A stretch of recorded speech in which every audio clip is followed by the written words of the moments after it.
신학을 전공하던 중 예수님을 만나고 대학 졸업 후 교직에서 문학을 가르치던 조셉 스크라이브는 교직 생활 중 자신의 마음을 빼앗은 여인을 만나 사랑에 빠지게 됐고 적극적인 구애 끝에 결혼을 약속하게 되었습니다. 마침내 기다리던 결혼식 날, 친정 부모님께 마지막 인사를 드리기 위해 자신의 집에 들렀던 약혼녀가 스크라이븐의 마을로 돌아오고 있었습니다. 멀리 말을 타고 오는 그녀의 모습이 보였고 강 위로 놓인 다리 밑에서 그녀를 기다리던 스크라이브는 그녀가 다리를 건너오면 그녀에게 입을 맞추겠다는 생각으로 행복한 미소를 지으며 그녀를 기다리고 있었습니다. 그러나 말 위에 올라 다리를 건너던 그녀가 다리 중간쯤 다다랐을 때 발을 헛디딘 말이 미끄러지게 되었고 고삐를 제대로 잡고 있지 않았던 그녀는 강 아래로 떨어지고 말았습니다. 물에만 빠졌으면 다행이었을 텐데 불행히 그 순간 강에 있던 큰 바위가 떨어지면서 머리에 부딪혔고 스크라이븐의 약혼녀는 그대로 익사하고 말았습니다. 그는 이후 식음을 전폐하고 하나님을 원망하기 시작했습니다. 하나님은 도대체 뭘 하시는 분이지? 하나님이 살아계시긴 한 걸까? 만약 살아계신다면 어떻게 나에게 이런 일을 주실 수 있지? 어떻게 하나뿐인 내 약혼녀를 지켜주시지 않으신 걸까?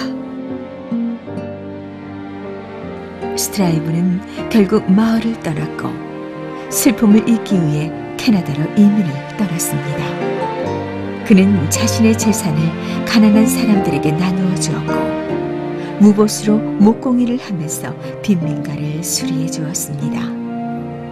사실 그는 무엇인가에 미쳐야 그녀를 잊을 수 있다고 생각했습니다. 사람들은 그를 괴짜라고 수군거렸지만 성실한 그의 모습에 서서히 마음의 문을 열기 시작했습니다. 시간이 흘러 36이 된 스크라이브에게 첫사랑 못지않은 두 번째 사랑이 찾아왔습니다. 그녀의 이름은 캐서린 로체였습니다.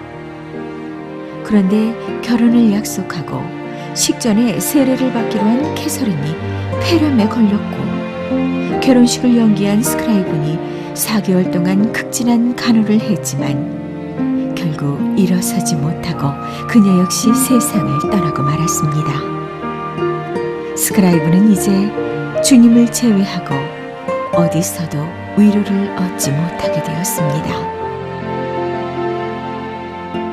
이런 비극 속에 슬픔에 잠겨있던 그는 어머니마저 중풍에 걸렸다는 소식을 접하게 되었습니다. 스크라이브는 더 이상 견딜 수 없는 고통스러운 마음을 붙잡고 하나님 앞에 긴 기도를 드렸습니다. 그리고 어머니에게 편지를 썼습니다.